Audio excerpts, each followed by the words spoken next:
Biodigester est aujourd'hui une plateforme de plus en plus utilisée au Burkina Faso dans le domaine de l'énergie. De nombreuses structures se tournent vers cette plateforme compte tenu de ses avantages. Mais des difficultés, il en existe également dans l'utilisation du biodigester. Des précisions à suivre dans ce journal.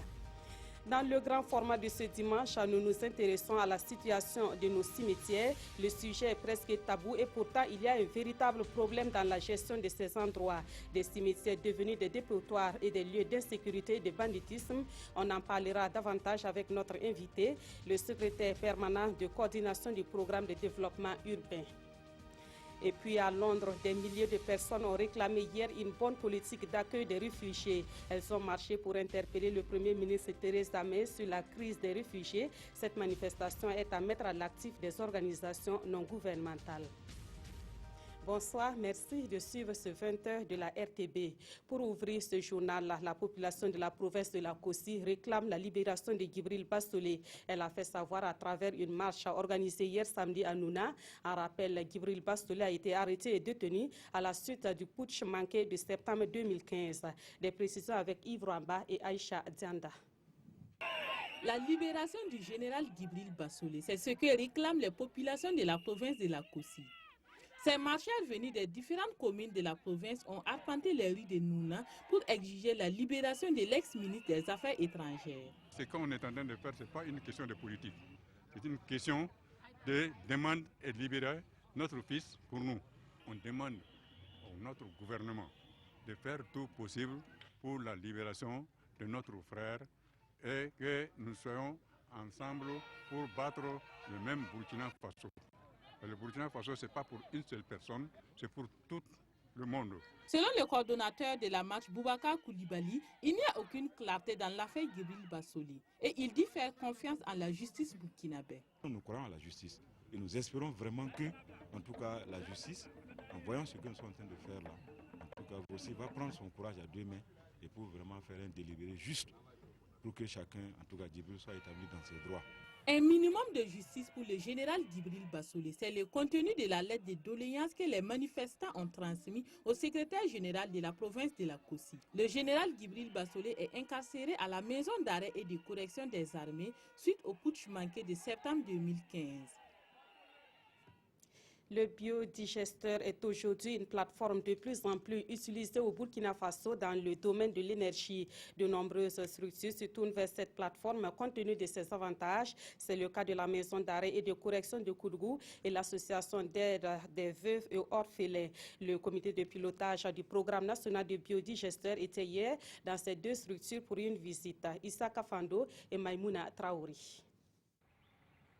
La maison d'arrêt et de correction de Koudgou a installé ce biodigesteur en septembre 2015. L'association d'aide aux veuves et orphelins en bénéficie depuis le 1er octobre.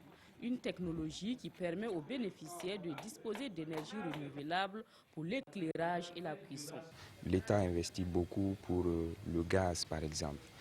Avec cette technologie, cette source d'énergie alternative, on va en tout cas avoir des économies à ce niveau pour pouvoir réinjecter dans d'autres domaines. Nous prenons ça pour produire des oignons, des tomates, de l'aubergine.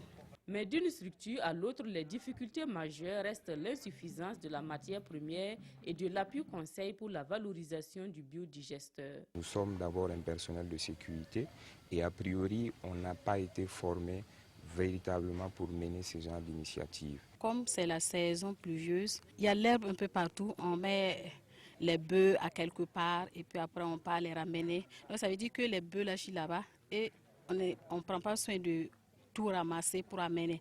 Face à ces soucis, le coordonnateur national du programme rassure. C'est en tout cas de pouvoir mettre en place un système de crédit adapté à la technologie qui permette aux ménages qui le désirent d'aller emprunter de l'argent pour en disposer.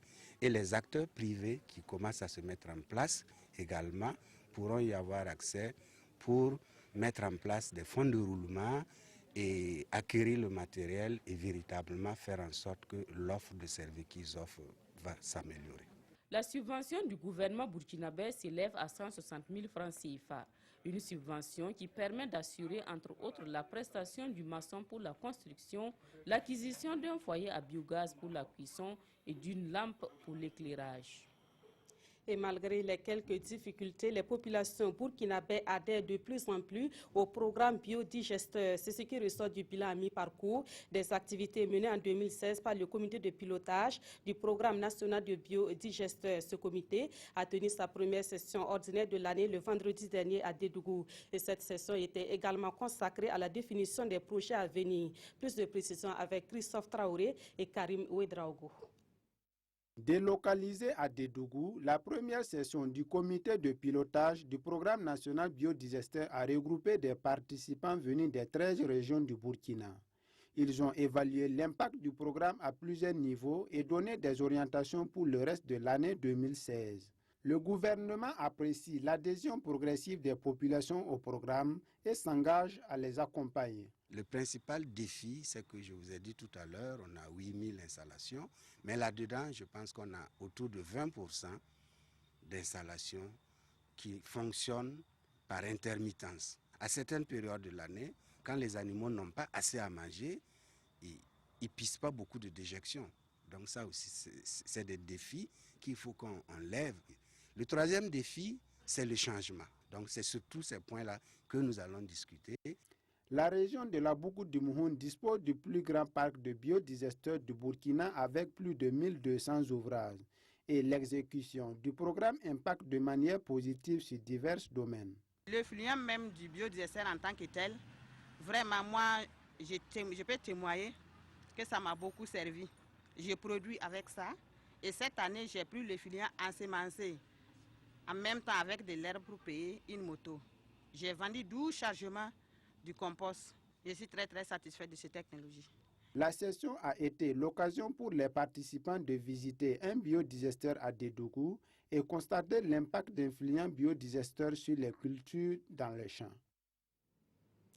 Autre grande cité de l'actualité, nous ouvrons le grand format de ce dimanche consacré à la situation des cimetières. Et le moins qu'on puisse dire, c'est que la situation des cimetières n'est pas du tout reluisante. Dans la capitale burkinabè, par exemple, ces lieux sont devenus des dépotoirs d'ordures de tout genre. En plus de cela, les herbes envahissent les cimetières, dont la plupart manquent de clôture, attirant ainsi les animaux. Le constat est triste, comme vous allez le voir dans ce dossier signé Jean-Eudes Bayala et Zalissa Sanfo.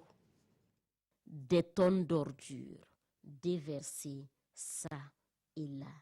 Et le balai des charrettes d'ordures est loin de s'arrêter. L'on se croirait donc dans un dépotoir d'ordures.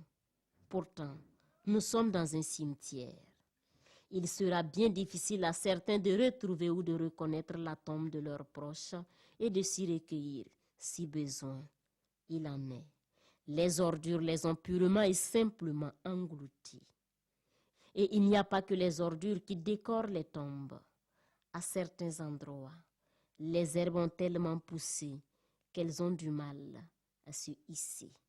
Pas étonnant donc que ces lieux de repos éternel soient transformés en de verts pâturages où les animaux broutent sans cesse. Vaste dépotoir ou pâturage, il n'y a pas que ça qui trouble le silence des cimetières. Les gens qui viennent jeter souvent des animaux morts, plus comme avec ces herbes et ces trucs comme ça là.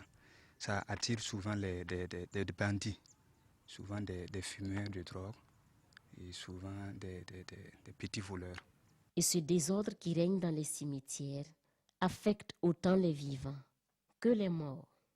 Il y a certaines personnes qui ne prennent pas le temps de bien creuser les tombes. Et là, quand il pleut, les tombes deviennent comme des puits. Et ce sont les odeurs nauséabondes qui nous envahissent des semaines durant. Quand on vient pour enterrer, il faut souvent dégager des ordures.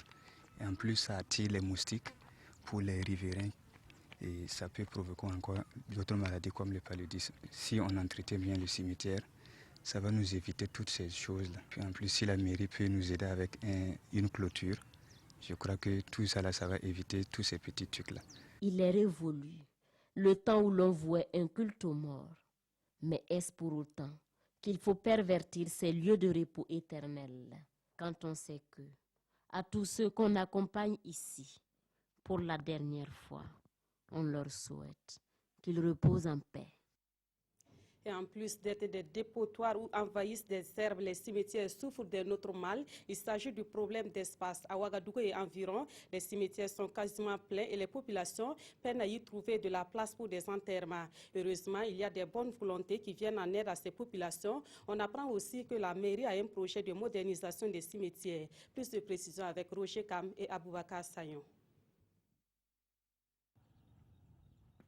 Cimetière de Sandogo à Ouagadougou. Ici, les tombes côtoient quasiment les concessions. Selon le service d'hygiène de la mairie centrale de Ouagadougou, le site est plein depuis de nombreuses années. Des rues, des réserves et même des parcelles à usage d'habitation aux alentours du cimetière ont été envahies par les tombes.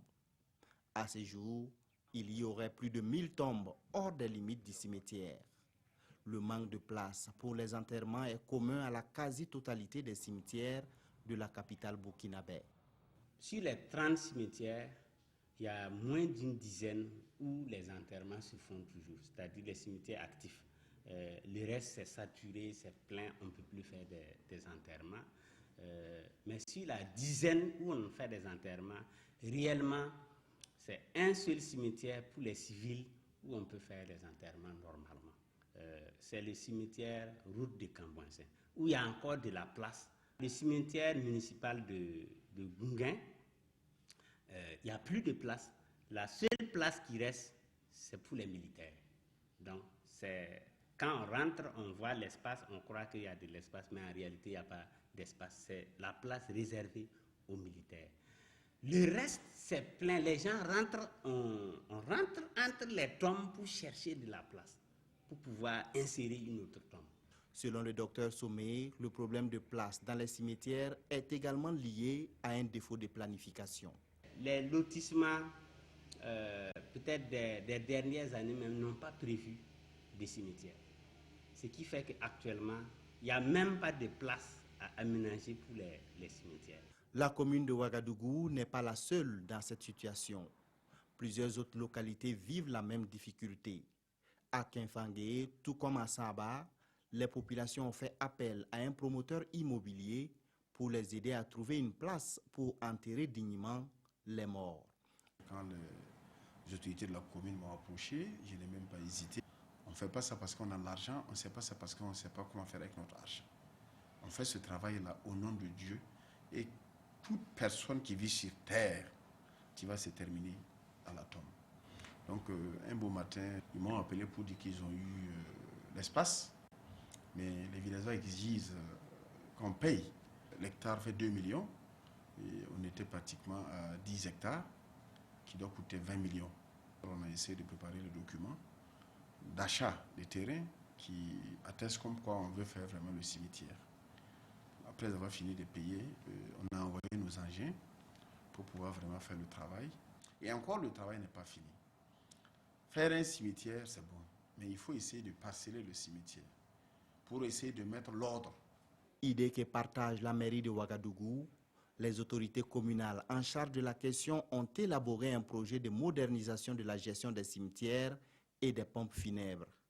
Il prévoit l'aménagement de 4 cimetières modernes. Ces 4 cimetières, chacun devrait avoir au minimum une capacité de 150 000 à 250 000 places. Nous avons prévu un mécanisme de gestion avec aménagement, parcellement et enregistrement de ceux qui doivent être enterrés là-bas. Dans ce projet-là, nous avons prévu une modernisation de la chaîne de transport des corps. Parce qu'on voit qu'à Ouagadougou, les corps même sont transportés avec des bâchers, avec n'importe, et même avec des tricycles. Et ce qui est grave même, c'est qu'on transporte des corps avec des taxis. Et immédiatement, on transporte les passagers avec nous. Ça pose un problème de santé publique. Il y a également la nécessité de moderniser les morgues. Ce projet est estimé à 12 milliards de francs CFA, un investissement utile car les cimetières, dernière demeure de tous, méritent une meilleure organisation. Voilà, des cimetières qui méritent une meilleure organisation. Et pour aller plus loin sur ce sujet, nous avons un invité. Il s'agit de M. Marc Ouedraogo, secrétaire permanent de coordination du programme de développement urbain. Bonsoir, M. Ouedraogo. Bonsoir. Bienvenue sur notre plateau. Alors, tout d'abord, quelle est votre réaction à la suite de ces reportages qui présentent la physionomie pas agréable de nos cimetières? Oui, merci bien. Et avant de réagir sur ce reportage, je pense qu'il sied d'avoir une pensée pieuse pour tous les morts qui reposent dans ces lieux dont nous voulons parler maintenant. Et également, on se souvient qu'il y a un an de cela, nous étions dans la turbulence au plan national du fait du putsch manqué, et il y a eu des victimes. Et il convient également de saluer leur mémoire, que leurs âmes reposent en paix. Et naturellement, tout être humain qui suit ce reportage ne peut qu'être désolé. C'est un spectacle désolant qu'on observe dans ces cimetières. Et le lieu de dernière demeure des êtres chers qui se retrouvent à cohabiter avec des déchets de tous genres, c'est vraiment inadmissible. Maintenant, le fait est là, c'est une situation qui est là et qui interpelle chacun de nous. Vous voyez, la question des morts des cimetières, c'est une question tellement sensible que quand on l'aborde, on la classe de manière particulière. Mais dans la pratique, le cimetière, c'est un équipement comme tout autre équipement dans la ville. Et on se souvient dernièrement, lors des inondations qu'on continue de subir, et on a indexé le fait que les caniveaux sont envahis par les déchets de tout genre. Donc, il n'y a pas lieu de particulariser le cas des cimetières, c'est un problème général. Même si le cas des cimetières est particulier parce que ça traite de la question de nos morts et ça pose la problématique générale de la gestion même de la ville dans son ensemble. Comment on articule la gestion des déchets ménagers pour permettre que les populations ne se livrent pas à des solutions de facilité, etc. Comment sensibiliser aussi les populations pour que ces cimetières-là ne soient pas des lieux de déversoir, etc. C'est un problème d'ensemble. Alors, est-ce que, comme nous, vous avez l'impression que les Burkinabés des villes de plus en plus n'ont pas de respect pour nos morts au regard donc de ces images au niveau des reportages? Si je le dis ainsi, ce serait un peu subjectif. Est-ce que c'est une question de ne pas avoir de respect pour les morts? De toute évidence, quand tu regardes, a priori, c'est ce qu'on est tenté de dire. Maintenant, est-ce que le fait que les gens déversent les déchets dans les caniveaux, par exemple, c'est une manière de ne pas avoir de respect pour de ne pas considérer la gestion et les risques liés au déversement des déchets dans ces caniveaux? Mais de toute évidence, si tu penses que tu peux avoir ton parent un jour dans ces espaces-là et que tu imagines que quelque part, quelqu'un peut être amené à déverser des déchets sur la tombe de ton parent, normalement, tu devrais avoir le réflexe, même si tu n'as pas une solution immédiate pour le déversement de tes déchets. Je pense que le cimetière ne devrait même pas faire partie de tes choix en matière de rejet des déchets. Alors, M. Ouedraogo, à Ouagadougou et un peu partout au Burkina Faso, chaque famille enterre ses défunts comme il veut et dans le cimetière de son choix, de jour comme la nuit. Est-ce à dire qu'il n'y a pas une réglementation en la matière? Il existe une réglementation, on a tous suivi le reportage, il y a une réglementation en la matière, mais est-ce que cette réglementation contraint les habitants à se cloisonner dans leur résidence, dans leur espace territorial pour enterrer les morts? Il faut certainement prendre en compte notre culture.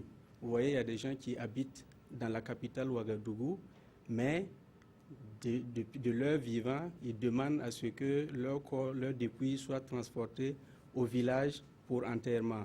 Il y a des gens, du fait de leur lieu de travail, ont migré pour aller résider dans d'autres quartiers et ils préféraient par exemple que leur corps soit enterré là où la famille réside, etc. Donc en soi, ce n'est pas une difficulté ni un problème en tant que tel. Alors, dans le reportage, il est ressorti qu'il y a eu un manque de travail de planification. Et pourquoi on en soit dans ce genre de situation de manque de place donc, dans nos cimetières, est-ce que c'est votre avis également? Bon, tout d'abord, disons qu'on aurait souhaité que ce qu'on a prévu comme espace dans ces cimetières-là soit encore peu occupé.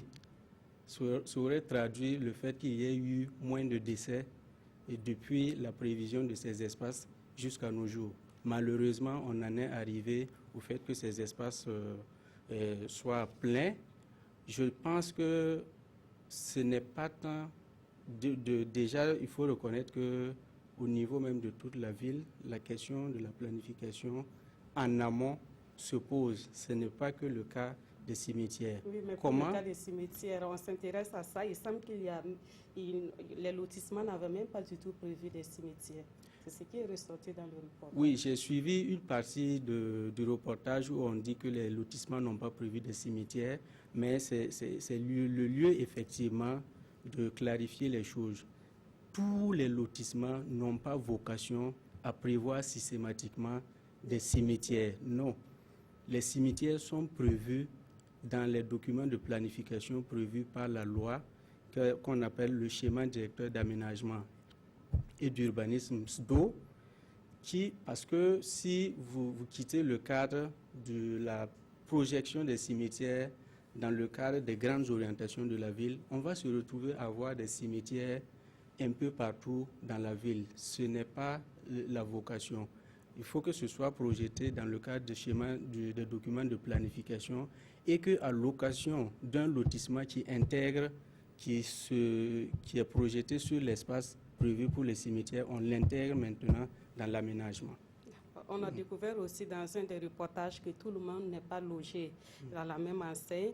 Et il y aurait de la place réservée pour le cas du cimetière municipal de Ouagadougou, par exemple, aux militaires. C'est-à-dire qu'il y a des groupes sociaux qui sont privilégiés et d'autres pas. Parlant donc des espaces dans les cimetières.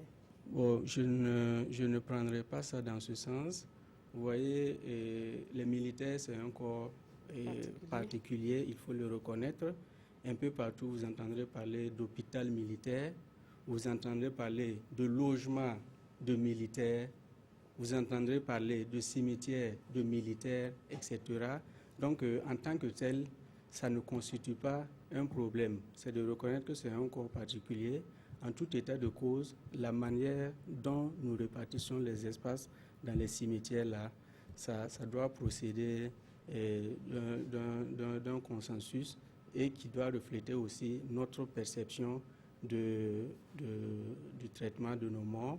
Et en dehors de ça, en dehors du cas des cimetières, même dans la vie active, dans la vie réelle, on a des espaces résidentiels réservés par exemple pour un groupe d'individus et la question est posée dans la planification de la ville, est-ce qu'il faut mixer les espaces ou bien il faut faire en sorte que chaque groupe se retrouve dans un espace, mais la décision finale doit refléter notre manière de concevoir moralement l'aménagement de ces espaces. Alors, au regard de tout ce qu'on a vu dans les reportages, qu'est-ce qu'il faut faire pour moderniser ces endroits-là au Burkina Faso?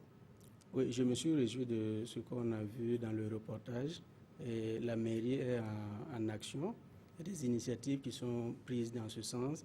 Et je pense que c'est vraiment dans ce sens qu'il faut aller, c'est-à-dire l'aménagement des cimetières, tel que nous enterrons actuellement nos morts. Et en réalité, l'espace prévu n'est pas rationnellement occupé.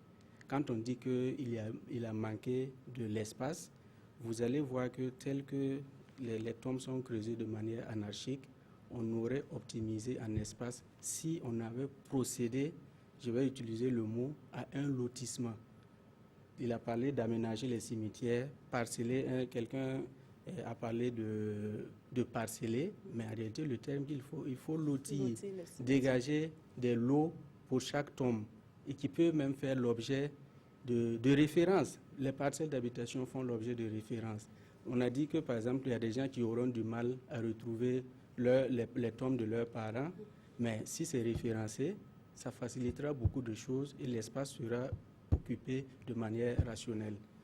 Voilà ce vers quoi il faut tendre. Merci beaucoup, Monsieur Marc Ouedraogo. Je rappelle que vous êtes secrétaire permanent de coordination du programme de développement urbain. Merci d'être passé sur notre plateau pour toutes ces informations. Merci à vous. Dans la suite de ce journal, nous parlons de cette œuvre sociale de la Turquie au profit des populations vulnérables du Burkina Faso. La Turquie offre environ 3 tonnes de viande de bœuf pour ces personnes et c'est l'Assemblée nationale qui a reçu cette aide alimentaire de la Turquie qui sera par la suite acheminée aux populations. La cérémonie de remise s'est déroulée à l'abattoir frigorifique de Ouagadougou, Kosun Koulibaly et Olopoda.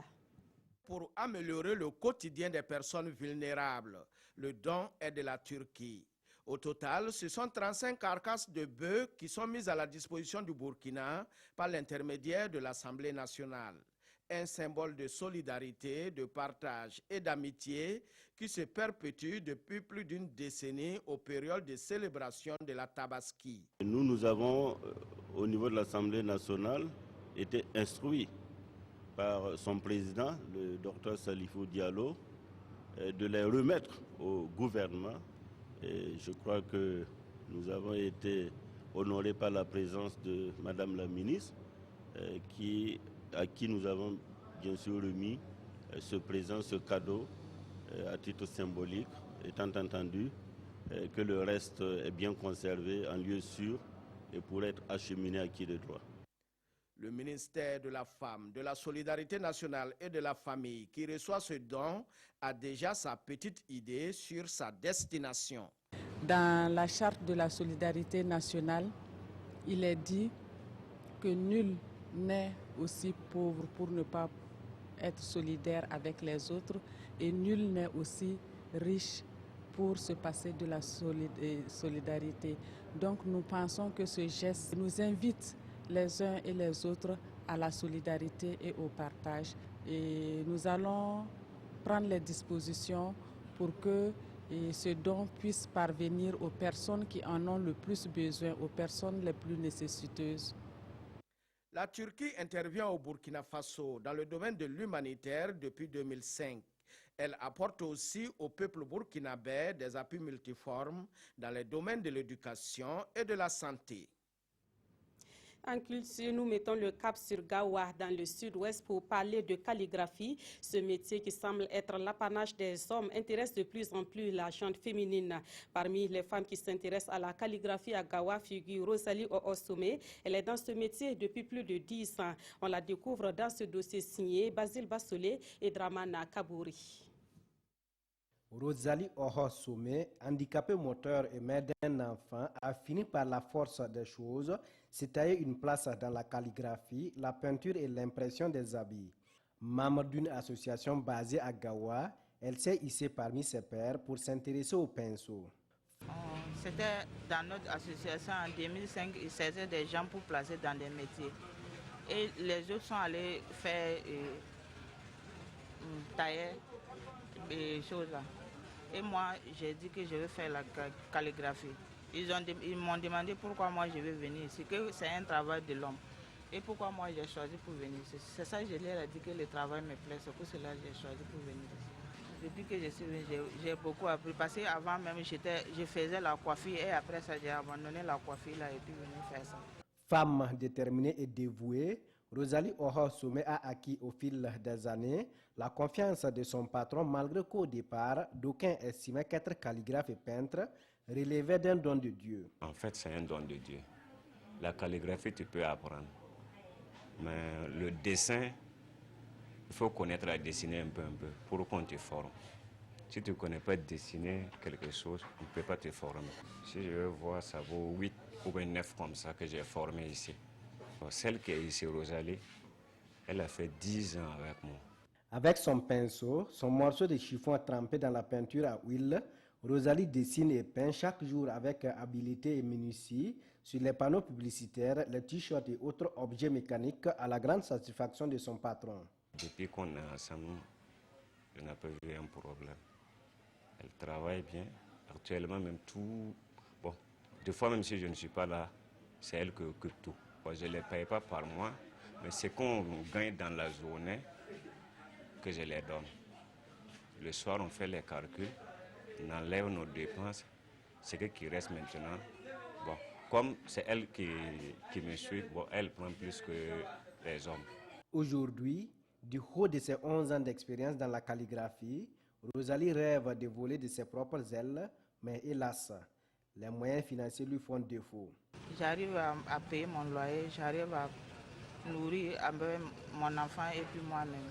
Il n'y a pas de moyens comme ça pour ouvrir un atelier comme ça. Rosalie Somé n'attend plus que de bonnes volontés pour réaliser les rêves de toute sa vie, celui d'ouvrir un jour son propre atelier. On revient à Ouagadougou pour parler de cinéma. Le réalisateur Missa Ebié est sur le plateau de tournage de son 4e long métrage. La raison du plus fort, c'est l'intitulé de ce film, dont le clap de tournage a été donné hier au quartier Pissé. Ce film relate l'histoire d'un riche entrepreneur et d'une veuve autour d'un terrain. Le reportage de Moussa Ouedraogo et Aruna Mari. Plan 08 01 01.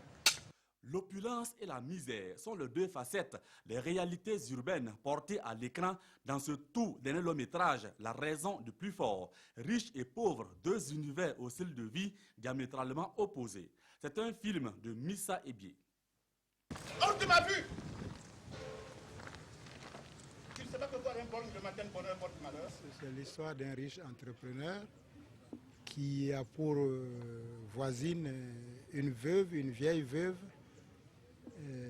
qui vit dans une cour minable, dans des conditions très minables. Et il décide donc d'acheter la cour de la veuve pour deux raisons.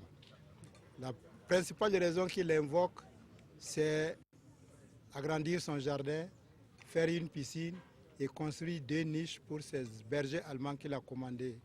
Au-delà de ce film, le cinéaste interpelle sur le fossé grandissant entre riches et pauvres. Cette visite d'une matinée du ministre en charge de la culture pour le clap de lancement du film est une marque de soutien à toute l'équipe de tournage. C'est un scénario qui interpelle chaque conscience. Il interpelle les riches ainsi que les pauvres. Les riches, le message fort, c'est de rester humble. C'est de rester humain, c'est d'avoir un élan de solidarité quand cela s'impose. Pour la réalisation de ce film, Missa Ebié dit avoir perçu une contribution de 15 millions de francs CFA de la part de Succès Cinéma, une structure d'appui à la production nationale. 25 jours sont consacrés au tournage de ce long métrage. La raison du plus fort est le 4e long métrage du cinéaste burkinabé Missa Ebié. Tu sais ce que ta fille a fait? Oui, et je suis très fière d'elle. Prendre une telle décision à cet âge, c'est très courageux de sa part. La loterie nationale burkinabé a fait un heureux gagnant. Il s'appelle Raymond Ouedraogo et il a remporté plus de 155 millions de francs CFA au 4+1 du 28 août dernier. Ce parieur qui vient de Gibasso dans la Boukou du Moun s'est fait représenter pour la remise de son lot et cette remise a eu lieu le vendredi dernier. Yves Rwamba et Aïcha Zianda. Plus de 155 millions de francs CFA, c'est le lot de l'heureux gagnant Raymond Ouedraogo, gendarme à Gibasso dans la Kossi, après avoir joué au 4+5 du dimanche 28 août dernier. C'est le plus gros gain jamais enregistré au Paris mutuel urbain burkinabé PMUB, selon le directeur général de la loterie nationale burkinabé. Il faut reconnaître que cette année, c'est un record qui tombe. Le record qui était là jusqu'aujourd'hui, c'était 130 millions. Aujourd'hui, on a 155 millions. Nous souhaitons toujours monter en puissance pour atteindre, pourquoi pas, les 500 millions un jour. Raymond Ouedraogo, 32 ans, aurait misé 16 200 francs CFA pour se retrouver avec ce chèque. Son représentant nous confie qu'il joue au PMUB depuis 2006 et il ne s'est jamais découragé. Dans un premier temps, vraiment, c'est d'essayer de réfléchir, voilà, à ce qu'on pourra investir, voilà, pour ne pas après regretter.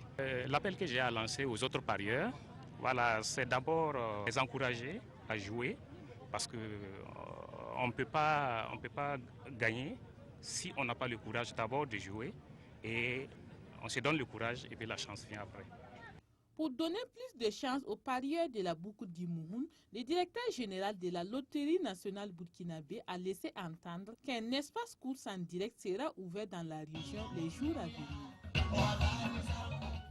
Actualité hors du Burkina Faso, à Londres, des milliers de personnes réclament une bonne politique d'accueil des réfugiés. Elles ont marché hier samedi pour interpeller le Premier ministre Theresa May sur la crise des réfugiés. Cette marche est à mettre à l'actif de plusieurs organisations non gouvernementales basées à Londres.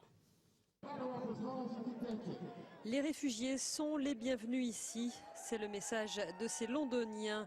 Ils sont près de 20 000 à avoir défilé dans les rues de la capitale britannique ce samedi pour réclamer une politique d'accueil plus généreuse.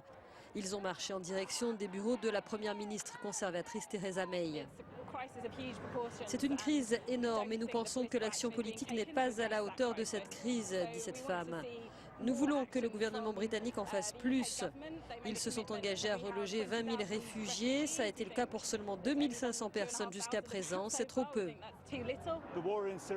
La guerre en Syrie fait rage, plus que jamais et de manière dramatique. Que les gens viennent de Syrie ou d'un autre pays, ils ont besoin de cette chance de pouvoir reconstruire leur vie en toute sécurité et la Grande-Bretagne devrait accueillir plus de réfugiés. La manifestation a été organisée par diverses ONG. Elle intervient avant un sommet des dirigeants mondiaux lundi consacré à la crise migratoire au siège de l'ONU. On revient chez nous pour les actualités sportives de cette édition.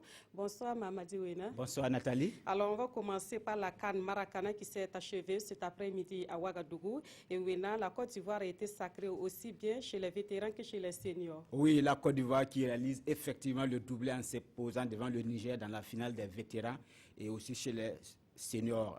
Nous allons revivre un bout de cette double confrontation ivoiro-nigérienne avec la Sina Sawadro et Victoria Marienne. Jonas a trouvé Balegoué, il passe. Ah!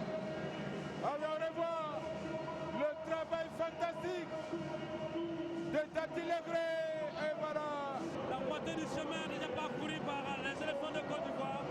Les vétérans montent sur la plus haute marche du podium de la Coupe d'Afrique de Maracana.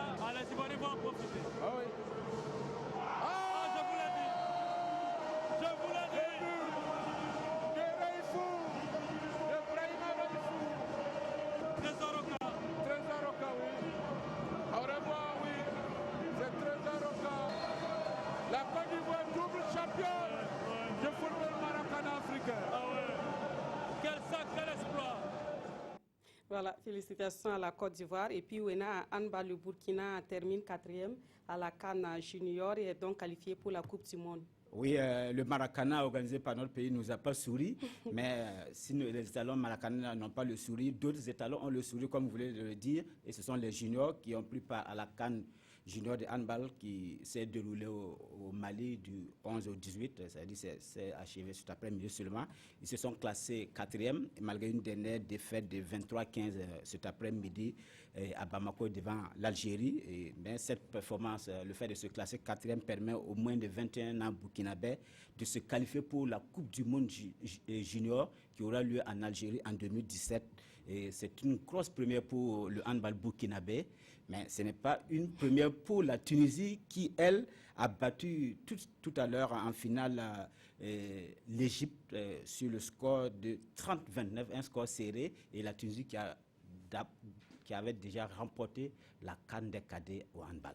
Alors, oui, on va terminer rapidement avec les journées tuto et la famille du karaté-do qui a besoin de réconciliation et la GSB apporte sa contribution pour cette réconciliation. Oui, effectivement, Nathalie, cet après-midi, la journée du do a eu lieu. Nous allons voir les images grâce à la GSB. C'était à l'ex-INGEP, c'est l'ISDH maintenant, et une initiative de la GSB dont, dans l'espoir d'apporter un déclic pour une réconciliation au sein de la famille du karaté-do burkinabé. Et la journée a suscité beaucoup d'engouement et nous osons espérer que la grande famille du karaté-do va fumer le calumet de la paix dans les prochains jours. Et autre art martial, c'est le taekwondo qui a organisé son championnat hier au Siao.